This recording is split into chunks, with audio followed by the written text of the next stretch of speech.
Hello friends, once again you all are welcome to score chemistry platform. So friends, आज का हमारा जो lecture है, आज हम और आप जिस कारण से बच्चों आमने सामने हुए हैं, सो आज हम लोग स्टीरियो आइसोमेरिज्म के बारे में रिवीजन कम बच्चों अपना प्रैक्टिस सेशन प्लान आउट करेंगे। बच्चों देखिए, स्टीरियो आइसोमेरिज्म के बारे में अगर हम बात करते हैं तो स्टीरियो आइसोमेरिज्म में बच्चों देखिए तीन तरीके की आइसोमेरिज्म होती हैं।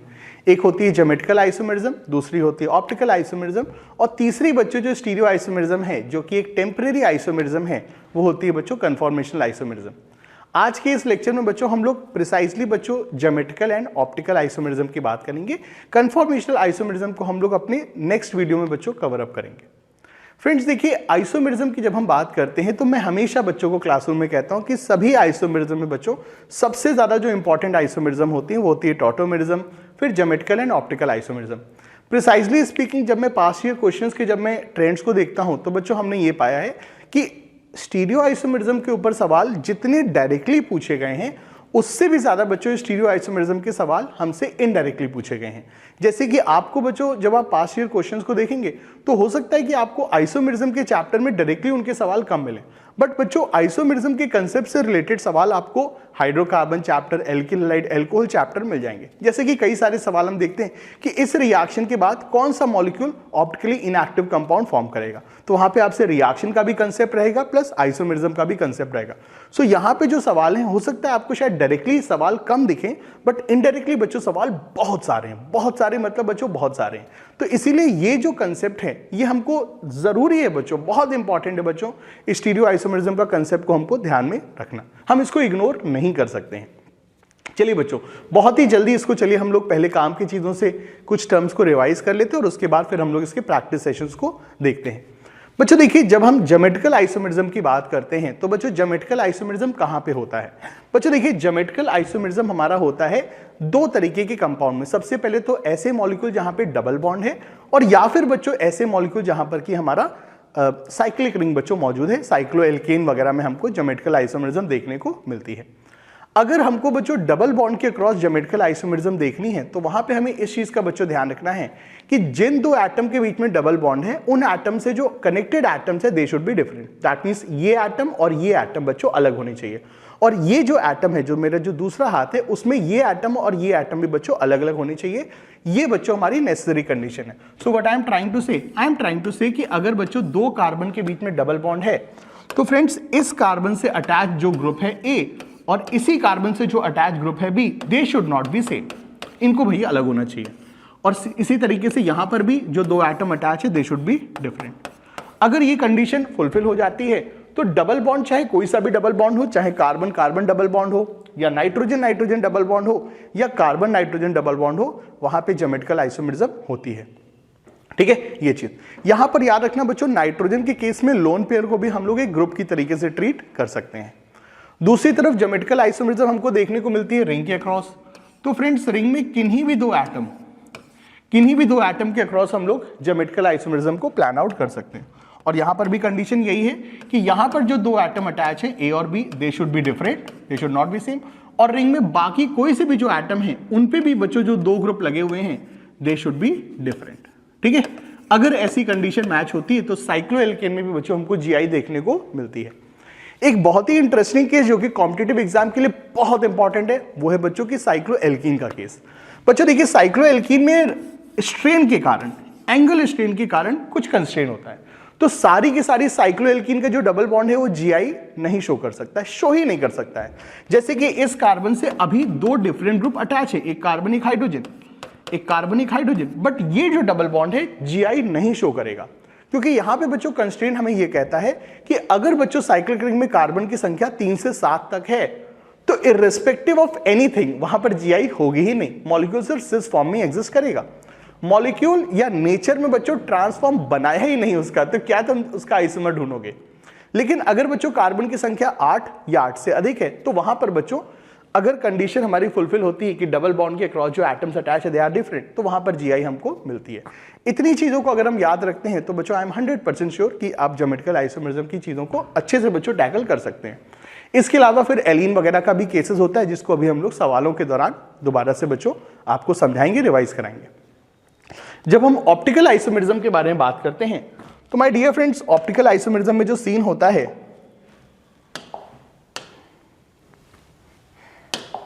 बच्चों जब हम ऑप्टिकल आइसोमेरिज्म की बात करते हैं तो ऑप्टिकल आइसोमेरिज्म में जो सीन होता है उस सीन को जरा समझने के लिए मुझे लगता है कि पहले बच्चों को टर्मिनोलॉजी को लेकर के बहुत अच्छा सा कंफर्ट जोन होना चाहिए।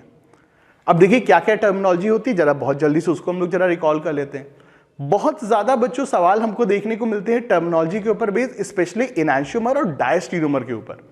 बच्चों देखिए इनैंशियोमर्स क्या होते हैं, अगर हमारे पास एक ऑप्टिकली एक्टिव कंपाउंड है तो ऑप्टिकली एक्टिव कंपाउंड की जो मिरर इमेज है, ऑप्टिकली एक्टिव कंपाउंड की जो मिरर इमेज है, they are called enantiomers, they are non superimposable and they represent different molecule. सबसे पहली चीज तो ये, what is enantiomer? Optically active compound की मिरर इमेज, उसको इनैंशियोमर कहते हैं। अब मिरर इमेज हो सकता है आप डायरेक्टली देख सकते हो या फिर आप दूसरे तरीकों से देख सकते हो, आरएस नोमेनक्लेचर से भी आप मिरर इमेज को पहचान सकते हो। ठीक है, ये चीज है। What are diastereomers? बच्चों डायस्टीरियोमर्स ऐसे स्टीरियो आइसोमर्स हैं, do remember diastereomers are those stereo isomers which are not mirror image, so they has to be stereo isomers, they should be stereo isomers. अब स्टीरियो आइसोमर मतलब diastereomer होने के लिए molecules को stereo isomer होना पड़ेगा, मतलब मॉलिक्यूल में बच्चों connectivity of atom should be same, molecule में कनेक्टिविटी सेम होनी चाहिए, एटम्स की कनेक्टिविटी सेम होनी चाहिए, लेकिन उनमें स्पेशल अरेंजमेंट में कुछ ना कुछ तो डिफरेंस होना चाहिए। सो मॉलिक्यूल्स को स्टीरियो आइसोमर होना चाहिए और उनको मिरर इमेज नहीं होना चाहिए। सो अगर ऐसा है तो बच्चों हम मॉलिक्यूल्स को डायस्टीरियोमर कहते हैं। आप इसके लिए खुद से भी देख सकते हैं या फिर आरएस नोमेनक्लेचर की भी हेल्प ले सकते हैं। डायस्टीरियोमर्स को याद रखना, डायस्टीरियोमर्स का सेपरेशन बहुत आसान होता है, हम उनको बहुत आसानी से बच्चों सेपरेट कर सकते हैं क्योंकि उनका melting point, boiling point, physical properties अलग अलग होती है। ठीक है, ये चीज। यहां पर एक पॉइंट जो हम हमेशा क्लास में बोलते हैं बच्चों को, क्या कि all geometrical isomers are by definition diastereomers, क्योंकि सिस और ट्रांस एक दूसरे की मिरर इमेज तो नहीं है और वो स्टीरियो आइसोमर्स भी होते हैं। ठीक है, ये चीज है। सो इनैंशियोमर हो गया, डायस्टीरियोमर हो गया। एक और टर्म होता है बच्चों क्या, रेसमिक मिक्सचर। रेसमिक मिक्सचर क्या होते हैं? Racemic mixture is an equimolar mixture of enantiomers. अगर हमारे पास दो इनैंशियोमर्स हैं तो इनका बच्चा इक्विमोलर मिक्सचर, मतलब इसके 5 मोल है तो इसका भी 5 मोल अगर हमने लिया है, ऐसा सोल्यूशन जो होता है उसे कहते हैं racemic mixture. So what is racemic mixture? It is an equimolar mixture of enantiomers. एक दूसरा टर्म होता है meso compound. What is meso compound?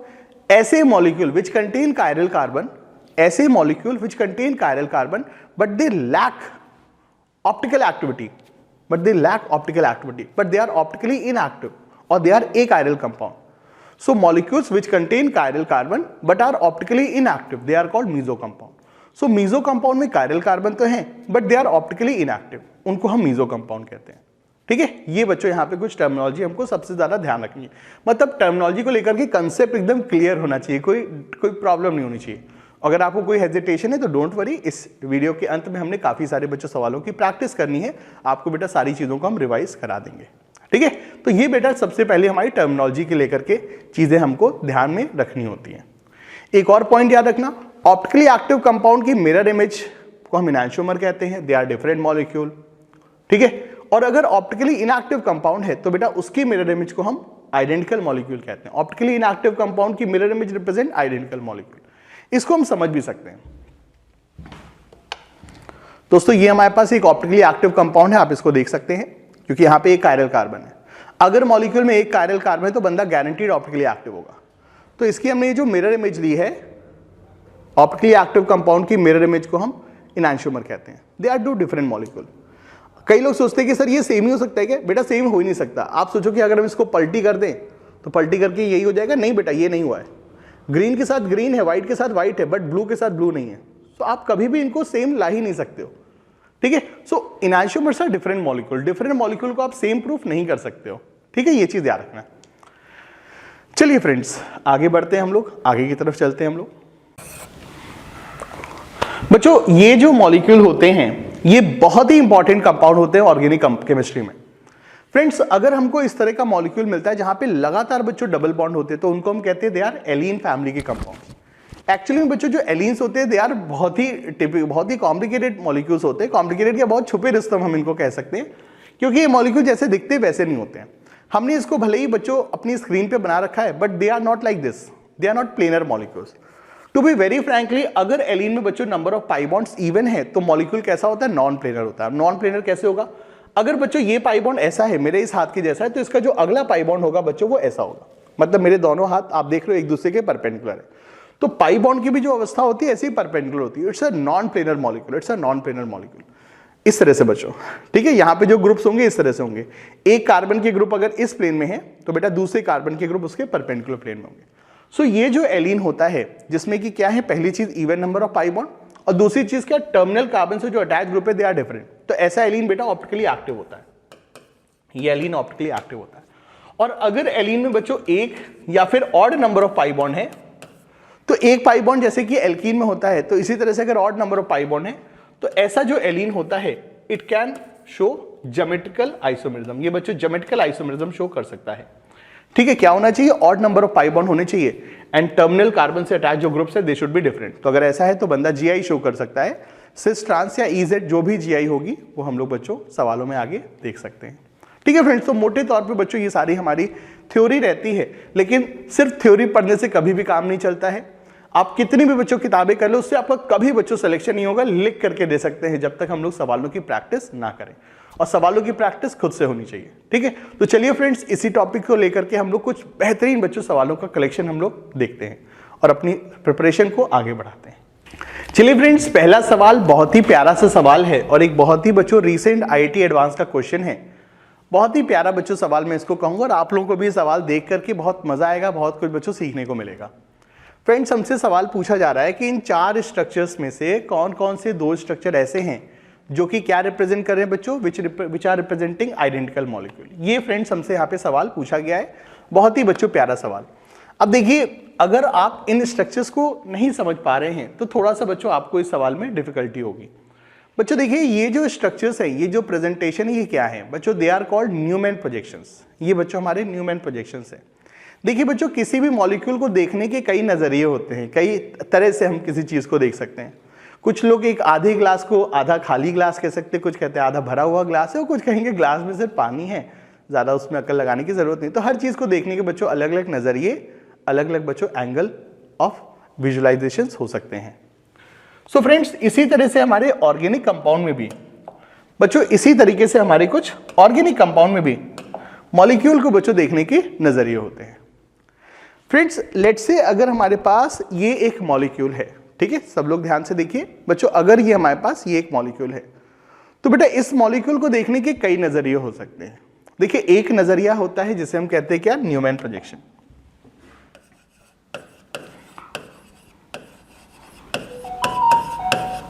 एक नजरिया होता है बेटा न्यूमैन प्रोजेक्शन। बेटा न्यूमैन प्रोजेक्शन में हम एक मॉलिक्यूल को कैसे देखते हैं, कार्बन कार्बन बॉन्ड के क्रॉस देखते हैं। देखो यहाँ पे 2 कार्बन है, आप देख रहे हो बच्चों 2 कार्बन है, तो हमने इस कार्बन को ऐसे देखना है, एकदम कार्बन की सीध से देखना है। जब हम इस कार्बन को सीध से देखेंगे तो आपको क्या दिखेगा, आपको पहला कार्बन पूरा दिखेगा। ये कार्बन बेटा आपको पूरा दिखेगा। आप देखोगे पहले कार्बन है, ठीक है, उस कार्बन से कौन अटैच है, पहले ऊपर एक ब्राउन बॉल अटैच है, इधर एक ब्लू बॉल अटैच है और इधर एक ग्रीन एटम अटैच है। तो ये बच्चों आप विजुलाइज करोगे। इसके पीछे बच्चों एक कार्बन है जो कि ऐसे दिखाने पे तो आपको दिखेगा ये बच्चों कार्बन, बट ऐसे दिखाने पे वो इस कार्बन के पीछे छिप जा रहा है। तो पीछे भी एक कार्बन है, वो हमको दिख नहीं रहा है, बट उसको विजुलाइज करने के लिए हम इसको ऐसे दिखाएंगे, हम इसको ऐसे शो करेंगे कि भैया पीछे वाला कार्बन भी है, पीछे वाला कार्बन भी है। जो पीछे वाला कार्बन है वो हालांकि छुपा हुआ है, बट उसको छुपाने के लिए हमने उसको थोड़ा सा बड़ा करके दिखा दिया। ठीक है, छुपा हुआ है, उसको निकाल करके हमने दिखा दिया। तो ये जो बेटा बड़ा सर्कल है, ये पीछे वाला कार्बन रिप्रेजेंट कर रहा है। देखो आगे वाला कार्बन तो आप देख ही रहे हो, पीछे वाला कार्बन हमने आपको दिखाने की कोशिश करना। आप देखो बेटा, पीछे वाले कार्बन से देखो कौन अटैच है, हमने इसको ऐसे कर लिया। सो एक ब्लू एटम है, ये ब्लू एटम एग्जैक्टली ब्राउन वाले के पीछे है। सो ब्लू एटम बेटा एग्जैक्टली ब्राउन वाले के पीछे। अब देखो इसके जो बॉन्ड है ना, हमने सर्कमफ्रेंस से बनाने, ठीक है। सो एक ब्लू एटम है, एक ब्राउन एटम भी है, ये ब्राउन एटम, ये ब्राउन एटम, ये देखिए ब्राउन एटम भी है, और एक ग्रीन एटम, ये ग्रीन एटम इस ब्लू वाले से सेट है। तो ये जो इस तरह से प्रोजेक्शन होता है इसे कहते हैं क्या, न्यूमैन प्रोजेक्शन। मॉलिक्यूल ही है, मॉलिक्यूल ही है, उसको हमने ऐसे बच्चों शो किया हुआ। इसी तरह से बच्चों एक होता है हमारा फिशर प्रोजेक्शन। जब हम फिशर प्रोजेक्शन को देखते हैं तो कैसे देखते हैं, हम फिशर प्रोजेक्शन को ऐसे देखते हैं। कैसे देखते हैं, क्रॉस सीसी बॉन्ड, सीधे सीधे वहां पे हम सीसी बॉन्ड के क्रॉस देखते हैं। तो अगर हम इस मॉलिक्यूल को ऐसे देखेंगे तो हमें क्या दिखेगा, एक कार्बन कार्बन सीधा सीधा, ये ब्लू एटम और ये ब्राउन एटम पीछे की तरफ जा रहे हैं, पीछे की तरफ जा रहे हैं। यहां पे बच्चों ब्राउन एटम है, यहां पे ग्रीन एटम है, यहां पे ग्रीन एटम है और यहां पे ब्लू एटम है। फिशर प्रोजेक्शन में हमको ध्यान रखना होता है कि हम मॉलिक्यूल को हॉरिजॉन्टल और वर्टिकल लाइन से शो करते हैं। जो वर्टिकल लाइन होती है they represent bond which are behind the plane, you can see that these bonds are behind the plane, these blue and brown atoms are behind the plane, ठीक है। और जो हॉरिजॉन्टल बॉन्ड्स होते हैं they are above the plane, तो you can see that these brown and green atoms they are coming outside, they are outside, आपकी तरफ आ रहे हैं। So brown and green atom, green and blue atom, ठीक है बच्चों। ये हमारे फिशर प्रोजेक्शन। इसी तरह से एक होता है साहॉर्स प्रोजेक्शन। साहॉर्स प्रोजेक्शन में मॉलिक्यूल को ऐसे देखते हैं, नीचे से ऊपर से देखते हैं। हम मॉलिक्यूल को बच्चों ऊपर से देखते हैं। जब हम मॉलिक्यूल को इस एंगल से देखते हैं तो हमें मॉलिक्यूल पूरा पूरा दिखता है, पूरा पूरा दिखता है। सो कई तरह के बच्चों प्रोजेक्शंस होते हैं, तो हमें उसमें थोड़ा सा कंफर्टेबल लेना होगा। आप कोई भी बच्चों IIT JEE लेवल की किताब देखते हैं उसमें आपको चीजें मिल जाती है। मैं हमेशा कहता हूँ कि भाई सोलोमन वगैरह, मॉरिसन बॉयड, ये सब थोड़ा सा पढ़ लेंगे तो अच्छे रहेंगे। अगर आप क्लास 11th में हैं तो इन बुक्स को पढ़ करके इन टॉपिक्स को स्ट्रॉन्ग करना बहुत ही फायदेमंद रहेगा, क्योंकि ये सब टॉपिक आगे के चैप्टर्स में बच्चों अप्लाई होते हैं। तो फ्रेंड चलिए बिना देरी के हम लोग अपने सवाल में आते हैं। हमसे पूछा जा रहा है कि इनमें से कौन कौन से दो मॉलिक्यूल हैं जो कि सेम है। तो सबसे बेहतरीन, क्योंकि IIT एडवांस का सवाल है, हमको इसको थोड़ी सी रिस्पेक्ट देनी चाहिए, इज्जत देनी चाहिए। तो पहले चलिए हम मॉलिक्यूल को ढूंढते हैं क्या है। सो हमारे पास पहला ही कार्बन है, हमारे पास बच्चों पहला ही कार्बन है, और भाई उस कार्बन से कौन अटैच है? सो उस कार्बन से अटैच है मिथाइल, उस कार्बन से मिथाइल अटैच है, यहां पे मिथाइल अटैच है, और क्या अटैच है भाई? इथाइल अटैच है। हम पहले कनेक्टेड ग्रुप्स को देख रहे हैं। सो इस कार्बन से दो मिथाइल एक इथाइल अटैच है, बहुत अच्छी बात है। और पीछे वाला जो कार्बन है, ये जो पीछे वाला कार्बन है, उससे कौन कौन अटैच है? दो मिथाइल अटैच है और एक OH अटैच है, बहुत अच्छी बात है। चलो ठीक है, सही बात है। दूसरे मॉलिक्यूल पे जब हम आएंगे तो यहां पे हम क्या देख पा रहे हैं? सो हमारे पास एक कार्बन है, पहला वाला कार्बन है, और भाई उस कार्बन से कौन कौन अटैच है? काफी कॉम्प्लिकेटेड ग्रुप अटैच है, दो मिथाइल और एक OH, ठीक है। एक इथाइल अटैच है और एक हाइड्रोजन अटैच है, ठीक है भाई। और कौन अटैच है? पीछे वाला एक कार्बन है, पीछे वाला एक कार्बन है, उससे दो H अटैच है, मतलब CH2 एंड देन मिथाइल, ठीक है भाई। ये चीजें हमारे को अटैच है, दिख जा रही है। थोड़ा सा काफी स्पेस यहाँ पर हो गई है, खर्च हो गई है, कोई बात नहीं। तीसरा मॉलिक्यूल लेते कौन अटैच है? So we have a carbon जिससे कि दो मिथाइल अटैच है, उसी कार्बन से एक OH अटैच है, और पीछे वाला कार्बन, ये पीछे वाला कार्बन, उससे कौन अटैच है? दो, एक H अटैच है और दो इथाइल अटैच है, ठीक है। और ये जो कार्बन है इसमें भी आ जाते हैं। So we have this carbon, एक मिथाइल और दो H, ठीक है। सो CH2 मिथाइल, आगे वाले कार्बन से दो H एक मिथाइल, मतलब CH2 मिथाइल, और भाई जो पीछे वाला कार्बन है उससे एक ethyl OH and isopropyl group attach है, ठीक है, बहुत अच्छी बात है। अब चलिए फ्रेंड्स हम देखते हैं कि भाई हमारे जो चार स्ट्रक्चर्स दिए हुए हैं PQRS, उनमें से कौन कौन से दो मॉलिक्यूल ऐसे हैं जो कि आइडेंटिकल हैं। उसको चलिए हम लोग एनालाइज करते हैं। देखिए मॉलिक्यूल में कंपैरिजन के लिए बहुत ही प्यारी चीज है कि OH, हम OH के द्वारा मॉलिक्यूल्स को कंपेयर कर सकते हैं। भाई देखो यहाँ पे जिस कार्बन से OH अटैच है बच्चों, उस कार्बन से कौन अटैच है? दो मिथाइल अटैच है। जिस कार्बन से OH अटैच है उस कार्बन से भाई दो मिथाइल अटैच है। चलो यहाँ पर भी देखते हैं कि यहाँ पर ये चीज है क्या, जिस कार्बन से OH अटैच है उस कार्बन से दो मिथाइल अटैच है। चलो बहुत अच्छी बात है, ये चीज हमको दिख गई, ठीक है। सो वो कार्बन जिससे OH अटैच है उससे दो मिथाइल अटैच है। अब बचे हुए जो कार्बन है उसमें दो मिथाइल इथाइल है। जो बचा हुआ कार्बन है, जिस कार्बन से OH अटैच है उससे दो मिथाइल अटैच है, वो तो चलो बात मामला सेट हो गया, इतना हिस्सा तो चलो मिल रहा है हमको। लेकिन जो बचा हुआ ऐसा एक कार्बन है जिससे दो मिथाइल इथाइल अटैच है, बचा हुआ कार्बन है, एक कार्बन है, उससे दो मिथाइल एक इथाइल अटैच है। यहां पर क्या है? एक इथाइल है और दो, एक हाइड्रोजन है और एक इथाइल है। सो दो इथाइल एक हाइड्रोजन है, और यहां पर क्या है? दो मिथाइल एक हाइड्रोजन। तो भाई चीजें मैच नहीं कर रही हैं बच्चों, चीजें मैच नहीं कर रही। P and Q are not same, absolutely not same, क्योंकि यहां पर जो टोटल कार्बन की संख्या हो रही है बच्चों वो हो रही है 5, और यहां पर जो टोटल कार्बन की संख्या हो रही है वो कितनी हो जा रही है? 2, 2, 4 और एक 5, 5 कार्बन की संख्या है। बट कनेक्टिविटी अगर हम देखें, so we have this tertiary carbon, हमारे पास ये एक टर्शरी कार्बन है, वो कार्बन जो कि 3 कार्बन से अटैच है, दो मिथाइल एक इथाइल, और यहां पर बच्चों कोई भी कार्बन ऐसा नहीं जो टर्शरी है, क्योंकि इस कार्बन से एक H अटैच है, ये भी दो H अटैच है। So due to lack of tertiary carbon we can say that P and Q are not same, so this is wrong, this is wrong, absolutely wrong. चलिए आते बच्चों क्यू और S में जरा बात करते हैं, क्यू और एस की बात कर लेते हैं। सो क्यू में हमारे पास वो कार्बन जिससे OH अटैच है उससे 2 मिथाइल अटैच है। यहां पर आते हैं वो कार्बन जिससे OH अटैच है, क्यू एंड एस की हम लोग बात कर रहे हैं, एस। सो वो कार्बन जिससे OH अटैच है, क्या उससे 2 मिथाइल अटैच है? नहीं भाई, OH वाले कार्बन से 2 मिथाइल नहीं अटैच है, तो ये भी गलत है, क्यू और एस भी गलत है। OH वाले कार्बन को हम कंपेयर कर सकते हैं क्योंकि वो सबसे स्टैंडर्ड बच्चों कार्बन है, डिफरेंशिएट करने के लिए बेस्ट है। चलिए फ्रेंड्स आते हैं क्यू और आर में आते हैं, क्या क्यू और आर सही है? आइए देखते हैं। सो OH वाला कार्बन जो है उससे 2 मिथाइल अटैच है, OH वाला कार्बन जो है उससे 2 मिथाइल अटैच है। वाह बहुत बढ़िया, कांग्रेचुलेशंस, काफी हद तक चीजें मैच करती हुई दिख रही, बहुत अच्छी बात है। और जो बचा हुआ कार्बन उससे कौन अटैच है? उससे एक हमको लीनियर चेन टाइप की दिख रही है। सो इथाइल CH CH2 मिथाइल, यहां पर क्या इथाइल CH, सो इथाइल की तरह यहां पर भी इथाइल है, ठीक है। Now we have CH CH2 methyl. अच्छा बाय द वे ये CH2 मिथाइल को हम इथाइल भी कह सकते हैं, CH2 मिथाइल को इथाइल भी कह सकते हैं, 2 कार्बन है तो इसे इथाइल भी कह सकते हैं। So we have this ethyl, yes, great ethyl. We have this CH, yes, we have this CH, and we have ethyl, yes, absolutely right, yes, मिल गया। So भैया ये जो है सही आंसर है बच्चों, ये जो है सही आंसर है, ये भाई दोनों सही दिख रहे हैं, ध्यान पूर्वक देखें। So यहाँ पर हमको एक जगह इथाइल दे दिया गया है और यहाँ पे वही इथाइल को खोल करके दे दिया गया है, ध्यान से देखने पर चीजें मैच कर जा रही है, तो भाई इसका आंसर 3 हो जाएगा। Q and R are same. Let's see R और S को भी जरा देख लेते हैं, R और S। So this is R and this is S, इनको भी जरा देख लेते हैं। जिससे OH अटैच है उस कार्बन से 2 मिथाइल अटैच है, जिससे OH अटैच है क्या उस कार्बन से 2 OH अटैच है? नहीं भाई, 2 मिथाइल अटैच है, नहीं, ये भी नहीं मैच करा, तो ये भी गलत हो गया। OH वाला जो कार्बन है बच्चों वो पूरी तरह से सेम नहीं आ रहा, यही बच्चों तरीका होता है। एकदम ठंडे दिमाग से जाइए, ठंडे दिमाग से जाइए। अच्छा कई बच्चे कहते हैं सर ठंडा दिमाग, आप तो बोल देते हैं बहुत मुश्किल है। बच्चों ऐसा तो है नहीं कि हमने IIT का एग्जाम नहीं दिया है 2-2 बार बच्चों क्लियर किया है। तो बच्चों इसका तरीका ये होता है जो हमने किया और बच्चों को 10वीं साल से बच्चों को बता रहे हैं, बच्चे उसमें रिजल्ट भी कर रहे हैं। बहुत बड़ा एग्जाम है, 6 घंटे में पूरी हमारी जिंदगी बच्चों डिसाइड हो जाती है।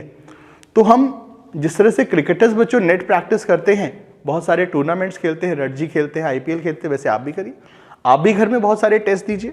लेकिन टेस्ट देने के लिए मुझे लगता है कि मैंने जब बहुत सारे ऐप्स वगैरह को देखा तो मैंने कहा है कि कुछ ऐप्स जो फ्री के ऐप है उनकी क्वालिटी बहुत खराब है।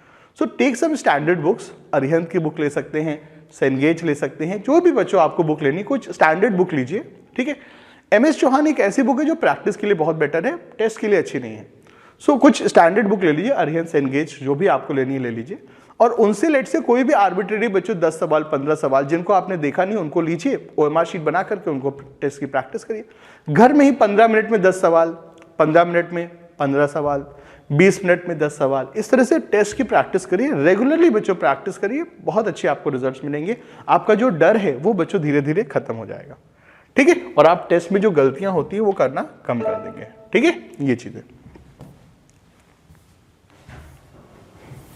चलिए सर अगला बच्चों सवाल है तो ये सवाल बच्चों जेई मेन का, but the best thing is कि हम हमेशा से ही बच्चों को कहते थे कि भाई जेई मेन पहले जो हुआ करता था वो तब तक जेई मेन नहीं माना जाता जब तक उसकी में 2 गलतियां नहीं होंगी। 2 सवाल तो हमेशा गलत होने की उनकी आदत थी, कुछ कमेंट करना सही नहीं। इस सवाल में भी हमको यही चीज दिख रही है।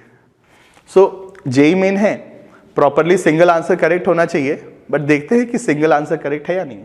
पूछ रहा है कि कौन कौन से मॉलिक्यूल है जो ज्योमेट्रिकल आइसोमरिज्म एग्जिबिट करेंगे। चलिए बहुत अच्छी बात है, देखते हैं। सो यहाँ पे बच्चों हमारे पास एल्किलिडीन मॉलिक्यूल्स हैं। एल्किलिडीन वो मॉलिक्यूल्स होते हैं जिसमें डबल बॉन्ड आधा रिंग के अंदर होता है, आधा रिंग के बाहर होता है। अब एल्किलिडीन कब GI शो करेंगे, GI की कंडीशन लगा दीजिए। बस चूंकि यहाँ पे आधा डबल बॉन्ड रिंग के अंदर है तो हम हमेशा कहते हैं बच्चों को कि रास्ता देखो बेटा, यहाँ पे ग्रुप्स कैसे देखोगे, रास्ता देखोगे। What I am trying to say अभी आप बच्चों इस सवाल के दौरान बहुत अच्छे से समझ जाएंगे। सो फ्रेंड्स हमको इस सवाल में पूछ रहा है कि यहाँ पे GI होगी या नहीं होगी। सो बेटा GI के लिए क्या होना चाहिए, जिन कार्बन के बीच में डबल बॉन्ड है उनसे डिफरेंट ग्रुप अटैच होने चाहिए।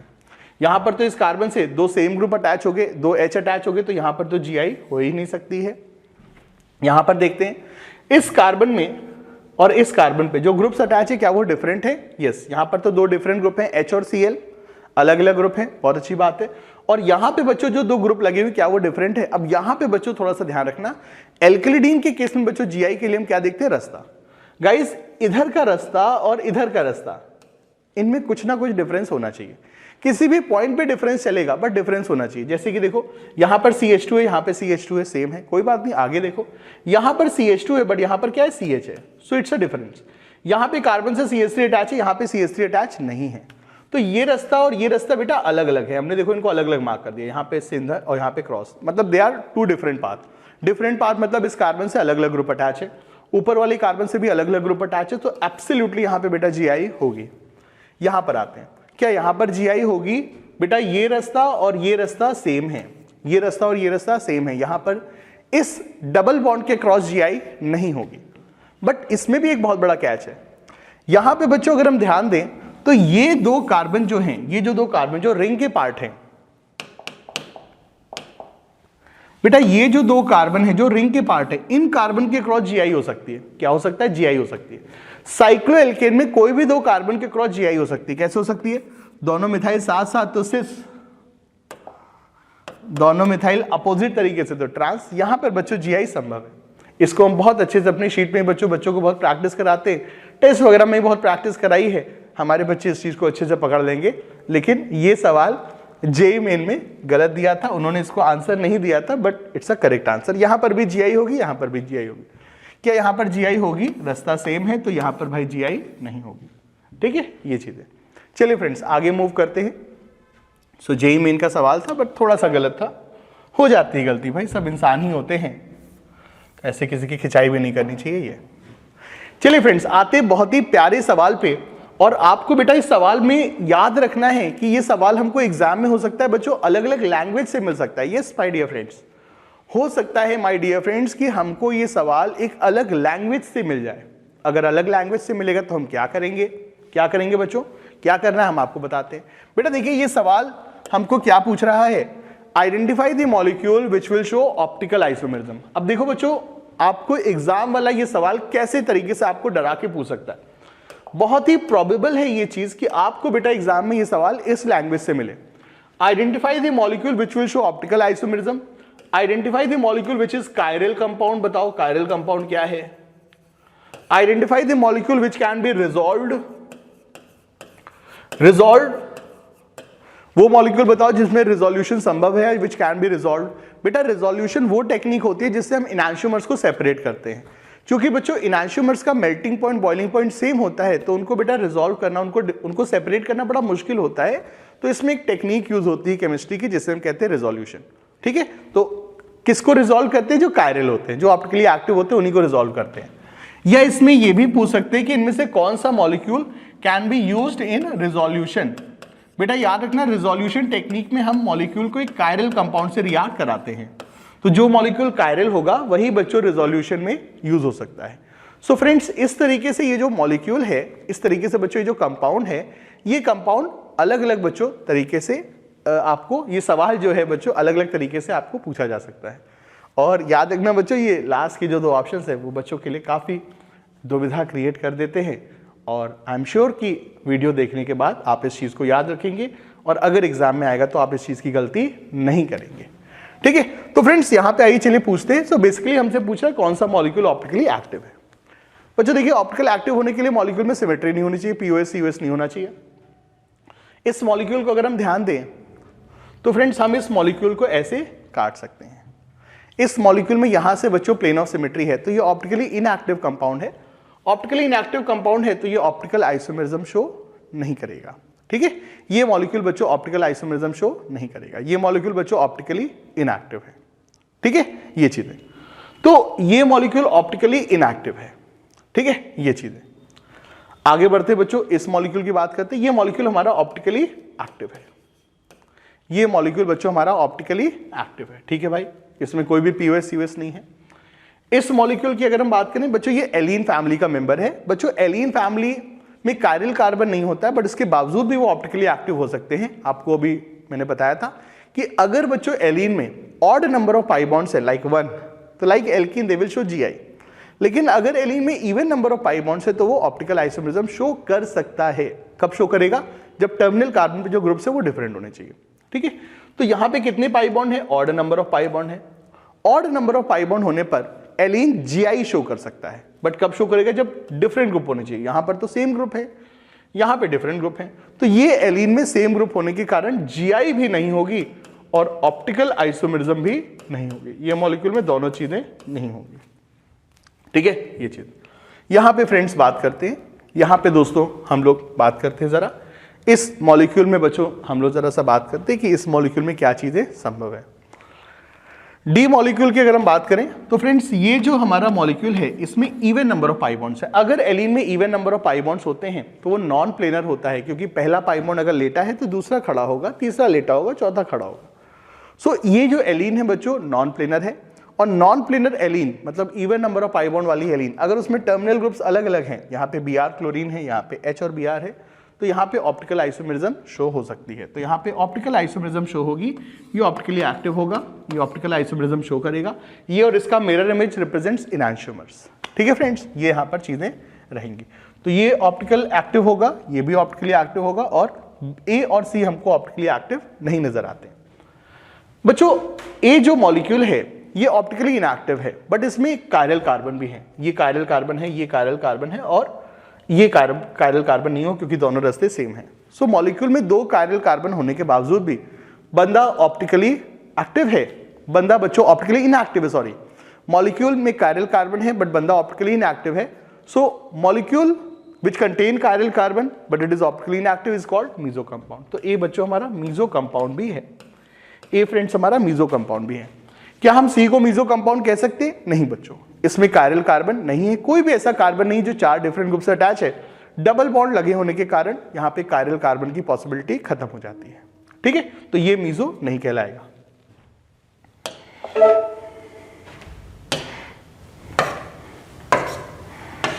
चलिए फ्रेंड्स, अब ये जो सवाल है बहुत ही प्यारे बच्चों सवाल है, और ये बहुत ही बच्चों बड़े कंसेप्ट है जिसको कि हम लोग रिवाइज करने चाह रहे हैं। हमसे कई बार पूछ लेता है कि हमको जो स्ट्रक्चर्स दिए गए हैं उनके बीच में रिलेशनशिप क्या है। वो जो दो स्ट्रक्चर हमको दिए गए वो हैं क्या, उनके बीच में रिलेशनशिप क्या, are they same molecule, are they different molecule, are they enantiomers और दे आर डायस्टेरियोमर्स, इसके बारे में चलिए चर्चा करते हैं। सो फ्रेंड्स, यहां पे मेरा बच्चों जो है, देखिए स्टीरियो आइसोमर्स होने के लिए पहले तो मॉलिक्यूल का फॉर्मूला सेम होना चाहिए, कनेक्टिविटी सेम होनी चाहिए। तो क्या ये जो दो मॉलिक्यूल हमको बना करके दिए गए हैं, क्या इनमें ग्रुप्स सेम है, कनेक्टिविटी सेम है? इसको जरा चर्चा कर लेते हैं। देखिए यहाँ पे जो कार्बन है बीच वाला, उसमें हाइड्रोजन और क्लोरीन अटैच है, और यहाँ पे जो बीच वाला कार्बन है उससे दो हाइड्रोजन अटैच है। सो अलग अलग ग्रुप है। यहाँ पे जो कार्बन उससे CH3 अटैच है, यहाँ पे जो कार्बन उससे Cl अटैच है। तो यहाँ पे Cl लास्ट कार्बन से अटैच है और यहाँ पे Cl बीच के कार्बन से अटैच है। तो इन दो मॉलिक्यूल में बच्चों अगर हम बात करें तो पोजीशन ऑफ क्लोरीन डिफरेंट है। यहाँ पे क्लोरीन कार्बन नंबर 1 पे है, नीचे से नंबरिंग करेंगे, और यहाँ पे क्लोरीन कार्बन नंबर 2 पे है, बीच से नंबरिंग करेंगे। So these two are represents position isomers. बच्चों ये दोनों हमारे क्या हैं? पोजीशन आइसोमर्स हैं। पोजीशन आइसोमर्स है। स्ट्रक्चरल आइसोमर्स है बच्चों। स्ट्रक्चरल आइसोमर्स को एक कॉन्स्टिट्यूशनल आइसोमर्स भी कहते हैं, और उसी स्ट्रक्चरल और कॉन्स्टिट्यूशनल आइसोमरिज्म का एक पार्ट होता है पोजीशन आइसोमर्स, जिसमें मॉलिक्यूल में पोजीशन ऑफ डबल बॉन्ड या पोजीशन ऑफ सबस्ट्रेट या फंक्शनल ग्रुप की पोजीशन अलग अलग होती है। तो फ्रेंड्स ये दोनों हमारे पोजीशन आइसोमर्स हैं।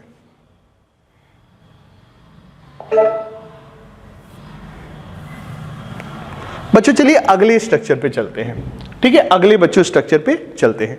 देखिए ये जो मॉलिक्यूल हमको अलग तरीके से बच्चों लिख करके दिया गया, कोई बात नहीं, कैसे भी लिख करके दे, मॉलिक्यूल है, ठीक है, कोई बात नहीं।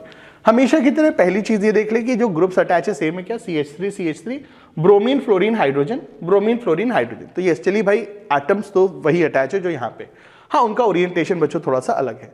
अब यहाँ पर एक बहुत ही प्यारा तरीका होता है, आप RS नॉमेनक्लेचर से काम कर सकते हैं। आप RS नॉमेनक्लेचर करके देख सकते हैं कि दोनों कार्बन जो हैं वो सेम है या उल्टे पुल्टे करके दे दिए गए। एक तरीका ये है, लेकिन एग्जाम में बच्चों मैंने पाया है कि बच्चे लोग एग्जाम के स्ट्रेस में RS नॉमेनक्लेचर निकालने में कई बार बड़ी गलती कर देते हैं। तो ऐसे में हम बच्चों को एक दूसरा आइडिया भी देते हैं कि आप बेटा स्वैपिंग करके भी देख सकते हैं। अगर आप इस मॉलिक्यूल में इवन नंबर ऑफ स्वैप करके इसको इसमें तब्दील कर लेते हैं तो ये दोनों सेम कार्बन है, इनकी स्टीरियोकेमिस्ट्री सेम है।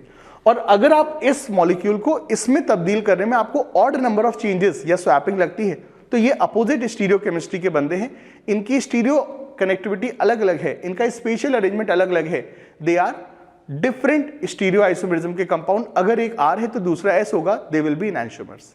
ठीक है, सो कार्बन की जो ओरिएंटेशन है, कार्बन में जो ग्रुप्स की स्पेशल अरेंजमेंट है वो सेम है या मिरर इमेज है, ये हम नंबर ऑफ बच्चों स्वैपिंग से पता कर लेते हैं। इवन नंबर ऑफ स्वैपिंग है तो सेम स्टीरियो केमिस्ट्री है, और नंबर ऑफ स्वैपिंग है तो रिवर्स स्टीरियो केमिस्ट्री, मतलब they are mirror image kind of thing. तो ये बच्चों करते हैं। चलिए स्वैपिंग्स करके बहुत ही आसानी से हो जाएगा। RS नोमेनक्लेचर तो आप कर ही लेते हैं। बच्चों देखिए, हम इसमें स्वैपिंग की बात करते हैं तो फ्रेंड्स देखिए, सबसे पहला हमने काम क्या किया कि हमने इस ब्रोमीन और हाइड्रोजन को बदल दिया। तो बेटा ब्रोमीन यहां पे आ गया, हाइड्रोजन यहां पे आ गया, तो एक स्वैप हो गया। ठीक है, यहां पे हमको क्या चाहिए था, हाइड्रोजन इधर चाहिए था। ठीक है, एक स्वैप हो गया। दूसरा हमने स्वैपिंग, कुछ जरूरत पड़ेगा क्या, नहीं, मॉलिक्यूल पूरा का पूरा सेम आ गया। मॉलिक्यूल बच्चों पूरा का पूरा बच्चों सेम आ चुका है। ये मॉलिक्यूल इस मॉलिक्यूल में ऑड नंबर ऑफ स्वैपिंग से ही कन्वर्ट हो गया, so that means they are different stereochemistry के मॉलिक्यूल्स है। ये अगर R है तो ये S है, that means they are mirror image and they are enantiomers. ये बच्चों हमारे इनैंशियोमर्स होंगे। ये स्वैपिंग का तरीका बच्चों याद रखना बहुत काम का है। हालांकि कुछ बच्चे कहेंगे कि सर क्या आप भी सर मजे ले रहे हो, सीधे सीधे सर ये दोनों मॉलिक्यूल हमको मिरर इमेज दिख रहे हैं। बेटा बात सिर्फ इस कंपाउंड की नहीं है, बात लॉन्ग टर्म की है। हमको एक तरीका बच्चों सीखना है। हम किसी बच्चों को जब साइकिल चलाना सिखाते हैं तो हम उसको सीधे ही बच्चों स्टंट मारना नहीं सिखाते, पहले उसे धीरे धीरे सिखाते हैं। ठीक है, तो एग्जाम्पल छोटा है बट कंसेप्ट बच्चों बड़ा है। ठीक है, तो दे आर इनैंशियोमर्स, क्योंकि ये दोनों मॉलिक्यूल मिरर इमेज है।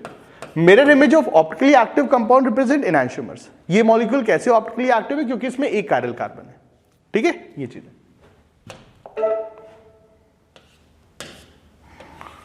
चलिए फ्रेंड्स, अब यहां पे हमसे सवाल पूछा जा रहा है कि हमें इन मॉलिक्यूल्स में रिलेशनशिप बताना है। देखिए, ये अब एक सवाल बहुत ही बेहतरीन हो गया है और बहुत ही उम्दा लेवल का बच्चों ये एक सवाल है, बहुत ही उम्दा लेवल का सवाल है। चलिए देखते हैं थोड़ा सा कि क्या क्या चीजें हैं, ग्रुप्स कौन कौन से अटैच हैं। सवाल वाले की जरा केमिस्ट्री को, उसकी साइकोलॉजी को जरा पढ़ते हैं। CH3HBr, ओहो यहां पर तो फ्लोरीन है। ठीक है, CH3F हाइड्रोजन, CH3HBr। सो मॉलिक्यूल हमको उल्टा करके दे दिया गया, कोई बात नहीं। यही सब तो बेटा सवाल वाले को करना चाहिए।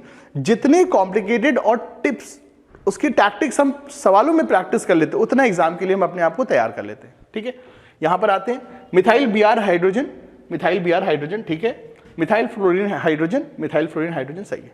ठीक है, तो बेटा यहां पर मैं आपको रिकमेंड करूंगा, ये जो मॉलिक्यूल है इसमें देखो Br वाला कार्बन नीचे है और इन सब में Br वाला कार्बन ऊपर है, तो हम इस मॉलिक्यूल को क्या करते हैं, जरा उल्टा कर लेते हैं। हम इस मॉलिक्यूल को 180 डिग्री रिवर्स कर लेते हैं।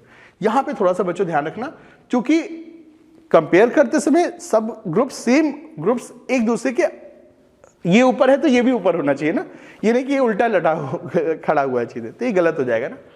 क्लास में सब बच्चे अगर एक लाइन में खड़े हैं तो दूसरे बंदे को भी उसी तरीके से खड़े होना चाहिए जैसे कि हम क्लास में बाकी बच्चे हैं। अगर आप उल्टे रास्ते में चलोगे तो फिर कैसे चीजें हो पाएंगी। तो चलो इसको जरा उल्टा कर लेते, सो दैट ब्रोमीन ऊपर आ जाए। सो हमने इसको पूरा 180 डिग्री किया। बेटा 180 डिग्री करने पे जो ग्रुप पीछे है वो पीछे ही रहेंगे। सो फ्लोरीन पीछे है, ब्रोमीन पीछे पीछे रहेगा, बट ब्रोमीन ऊपर आ जाएगा, फ्लोरीन नीचे आ जाएगा। ठीक है साहब, ये हो गया। और ये जो CH3 है जो लेफ्ट में है, 180 डिग्री के बाद ये राइट में आ जाएंगे। ये सॉरी, जो राइट में है वो लेफ्ट में आ जाएंगे।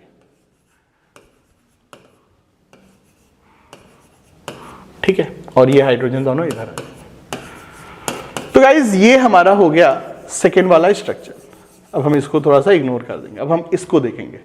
चलो बच्चों, अब आइए चलिए देखते हैं कि चीजें जो हैं कैसे दी हुई हैं, इसको जरा समझते हैं।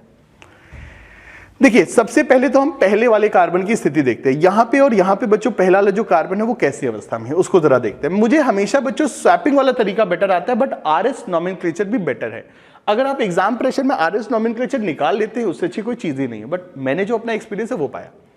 सो बच्चों, मैं यहाँ पे इन दोनों कार्बन की स्थिति को पहचानने के लिए मैं इनमें स्वैपिंग कर रहा हूँ। ठीक है, तो पहले मैं मिथाइल को Br की जगह ले आता हूँ। सो यहाँ पे Br और यहाँ पे मिथाइल। सो 1 स्वैप किया मैंने, मिथाइल ऊपर आ गया, Br इधर आ गया। ठीक है, चलो मिथाइल अपनी जगह पे आ गया। नाउ Br और हाइड्रोजन को अगर मैं स्वैप करूं, दूसरा नंबर स्वैप करता हूं मैं, तो हाइड्रोजन और Br को अगर मैं स्वैप कर लूं तो यहाँ पे Br आ जाएगा, यहाँ पे हाइड्रोजन आ जाएगा। ठीक है, तो बेटा ये और ये कार्बन में पा रहा हूं कि सेम हो गए। So by doing even number of swapping, हमें ये कार्बन इसी अवस्था में मिल गया जैसा ये है। तो दैट मीन्स इस कार्बन और इस कार्बन की जो स्टीरियोकेमिस्ट्री सेम है। ये अगर आर है तो ये भी आर है, ये ऐसे तो ये भी ऐसे, चलो अच्छी बात है। हमें नीचे वाले कार्बन की भी स्टीरियोकेमिस्ट्री को जज करना है। सो नीचे वाले कार्बन में भी हम देखेंगे कि कितने स्वैप लग रहे हैं, ऑड लग रहे हैं तो डिफरेंट स्टीरियोकेमिस्ट्री, इवन लग रहे हैं तो सेम स्टीरियोकेमिस्ट्री। फ्रेंड्स चलिए पहले हम फ्लोरीन और मिथाइल को स्वैप करते हैं। यहां पे हमारा मिथाइल आ गया और यहां पे फ्लोरीन आ गया, ठीक है, ग्रेट, ये हो गया हमारा।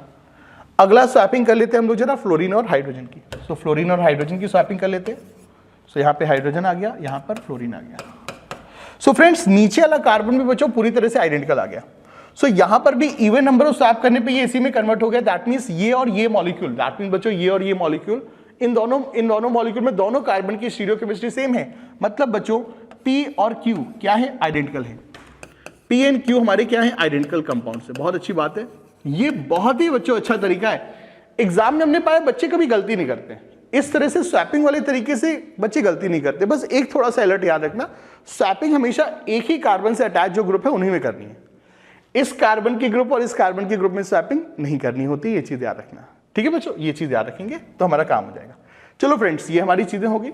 अब चलो इन दोनों कार्बन को भी हम लोग देख लेते हैं, इन दोनों कार्बन में भी हम लोग जरा देख लेते हैं कि चीजें कैसी है, ठीक है। आप इन दोनों में देखो या इन दोनों में देखो, दोनों में बात एक ही है क्योंकि दोनों तो आइडेंटिकल है। इतना बढ़िया चीज है। चलिए फ्रेंड्स इन दोनों मॉलिक्यूल्स में चलिए हम लोग चीजों को एक बार जरा कंपेयर कर लेते हैं। वही स्वैपिंग का हम लोग फंडा लगाएंगे।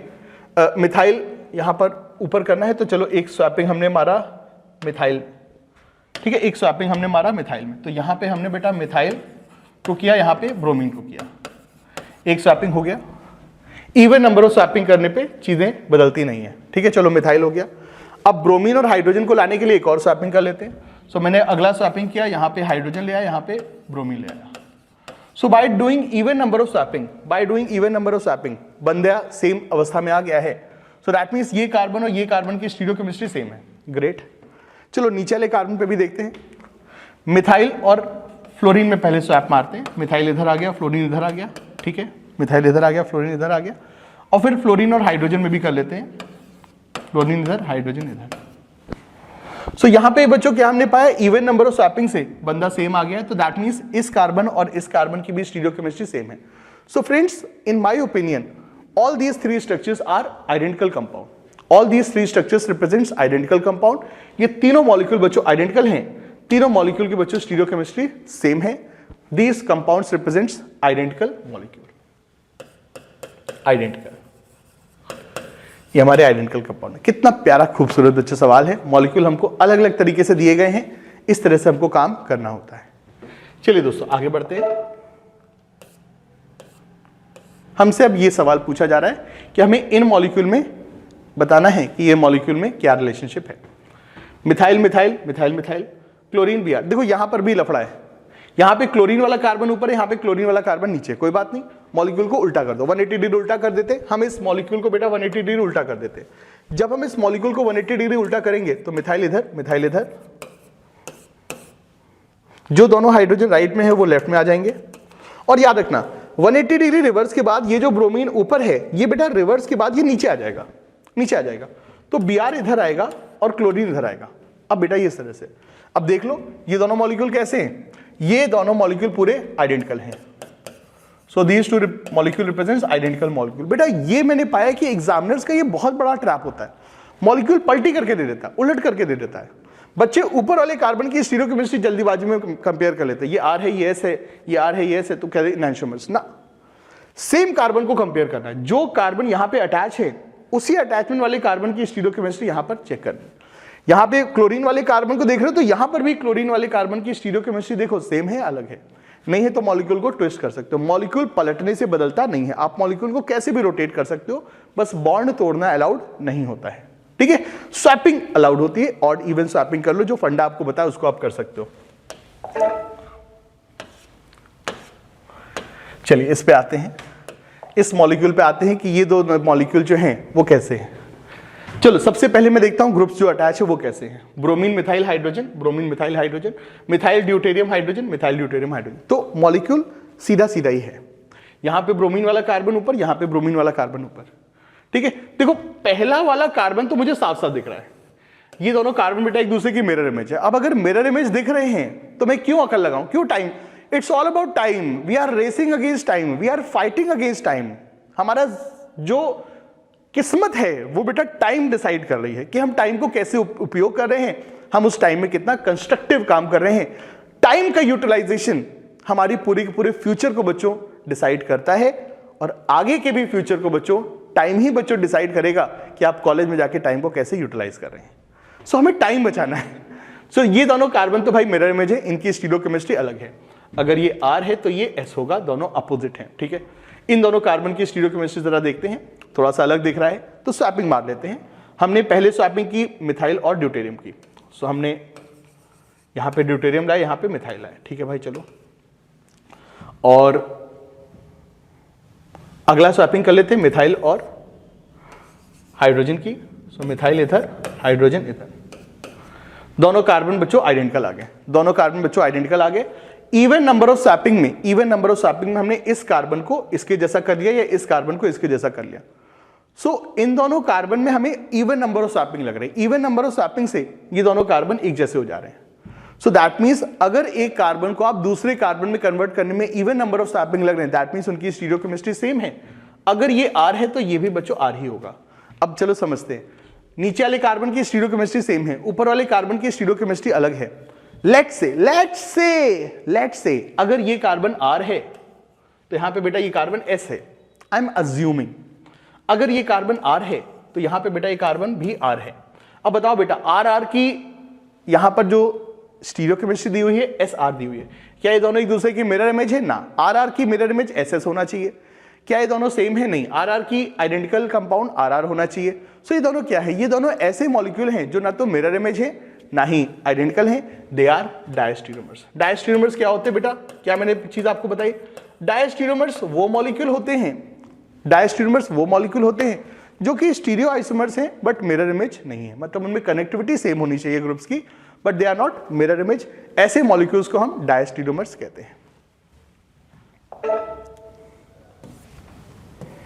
ठीक है, तो फ्रेंड्स इसी के साथ हम लोग आज के इस सेशन को बच्चों खत्म करते हैं, और बहुत ही जल्दी हम लोग अगले वीडियो के द्वारा जो भी आपको टॉपिक बच्चों रिक्वायरमेंट है उसको आप हमको चैट सेक्शन में बता दीजिएगा, और हम उस टॉपिक को लेकर के आपका रिवीजन वीडियो बच्चों प्लान आउट कर लेंगे। अरे इस वीडियो को देखने के लिए, हमारे साथ बने रहने के लिए बहुत बहुत शुक्रिया।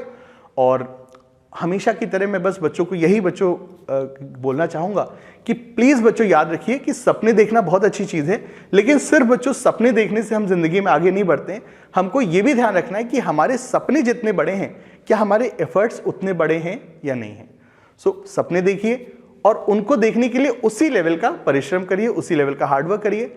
थोड़ा सा तकलीफ होती है, लेकिन सक्सेस मिलने के बाद वो सारी तकलीफ बहुत अच्छे से एक यादगार लम्हों की तरह लाइफ लॉन्ग बच्चों बनी रहती है। थैंक यू वेरी मच बच्चों, बाय बाय, टेक केयर। बहुत जल्दी मुलाकात करेंगे अगले वीडियो में।